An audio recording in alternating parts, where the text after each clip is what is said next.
Mortal Kombat. I thought we were done with Mortal Kombat 11. I'm not gonna lie. I thought it was like, okay, Mortal Kombat 11's done, so now we're gonna start rolling out some Injustice 3 news. Nope, guess not. We just got a trailer for Mortal Kombat 11. Aftermath. So Mortal Kombat Aftermath is DLC. It's a DLC story campaign plus DLC characters plus, well, I guess it's a free patch for pit fatalities and friendships are coming back. And I've seen this comment in the comment section of the trailer and I completely agree. When Terminator dies in that fashion, he has to do the thumbs up. Of all the movie references in the Mortal Kombat games, including but not limited to Mortal Kombat 11, you can't tell me they haven't thought of that. Be a nice little detail. So not only are we getting more DLC characters with Mortal Kombat Aftermath, but we get a new campaign story. It follows Shang Tsung. Shang Tsung's like, no, you did the retcon to the retcon, but you retconned wrong, so we gotta retcon your retcon to actually be on the right retcon. Which at the end of MK11, I was like, is that all you're gonna do? Is like make alternate timelines and that one runs the course and backs you into a corner? Like, all right, we'll make an alternate timeline. So I was like, oh, MK12 is gonna be that. No, we're not even at MK12 yet. We're gonna, I guess, fix that now. Which you know means what you already knew, which is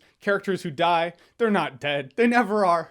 It's like, which makes it feel like there are less stakes when it comes to MK deaths. So it appears the DLC characters we're getting were part of the DLC leaked list that came out, like of the DLC characters that were leaked before the DLC characters actually came out initially, were all the characters we actually did get, plus Fujin and Shiva. And now Fujin and Shiva are DLC characters in here, and RoboCop. That's just, I don't know, that's amazing to me. Is Ash from Evil Dead gonna be in here? Because he was one of the rumored DLC characters before? We will see. Let us stop and appreciate the fact that in MKX we got Alien versus Predator, and now in Mortal Kombat 11, we have RoboCop versus Terminator, Captain Kirk, Darth Vader, Lopan, Superman, and every single Power Ranger, Bill S. Preston, and Theodore, Logan, Spock, The Rock, Doc Ock, and Hulk Hogan. I have to finish it when it starts. It's just a thing. You know what actually makes me really pumped about this is we're getting Kari Hiroyuki Tagawa as a Shang Tsung performance. He voices Shang Tsung as a DLC character in MK11. He's already there, but it's not a story.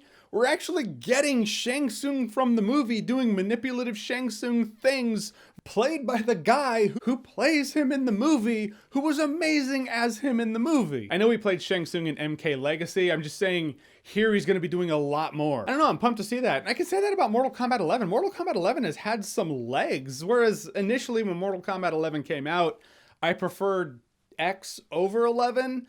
And I think I'm better at X, well, for the most part. The DLC characters really brought it home for me. The DLC characters in Mortal Kombat 11, they're amazing for the most part. Terminator is my least favorite of the DLC characters, but it's because I just don't play as him. I just find him to be a little clunky. Terminator and Nightwolf are the two I just played as least, but everyone else, I put many hours into them. Did all of their towers. Shang Tsung was first, remains one of my favorites. Joker, I felt like they did my boy justice. Not only did he play well, not only was he really aggressive, but he was also really unpredictable. You're like, am I gonna release it? I mean, I'll release it now. Spawn was epic, voiced by Keith David from the HBO series, and that's what I'm talking about. I like the fact that they went that extra mile. You can feel like they were like, no, Keith David's necessary to voice Spawn. And Sindel became my main. Like if I needed to dispatch a difficult tower very quickly, I just used epic screaming MILF and got it done. Which if we are going on alternate timelines and retconning the retcons from the original retcons, can we go ahead and retcon the fact that she's a dick now? I mean, I like Sindel as a tragic character where she's good, but she's just cursed with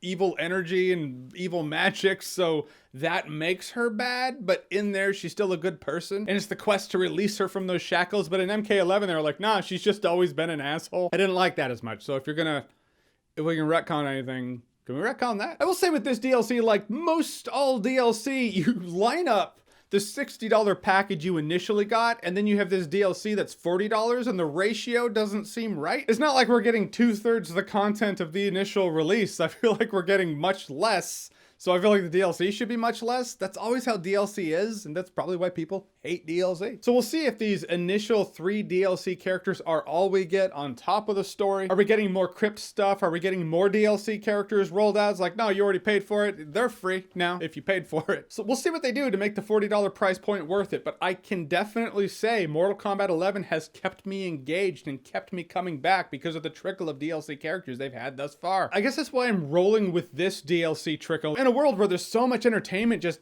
pining for our attention, Mortal Kombat 11 has kept me engaged for far longer than I thought it was going to. I have definitely gotten my money's worth, initial release, DLC, and beyond. But the pit fatalities and friendships, those are a free patch, so I mean, I appreciate that. You're at least getting some new content if you just want to be like, I'll hold off for the super duper, ultra super edition that they're definitely most certainly gonna come out with. So seeing a trailer for Mortal Kombat Aftermath, I gotta say, in the words of a great leader, a surprise to be sure, but a welcome one. Or is it the trailer for Mortal Kombat Aftermath? Have you seen it? What did you think about it? What do you think of all the DLC characters that we're getting? Stage fatalities, friendships, more characters. Who would you like to see in Mortal Kombat 11? Whatever you think of all of it, comment below, let me know. And as always, if you like what you've seen here and you want to see more, click right here to see more.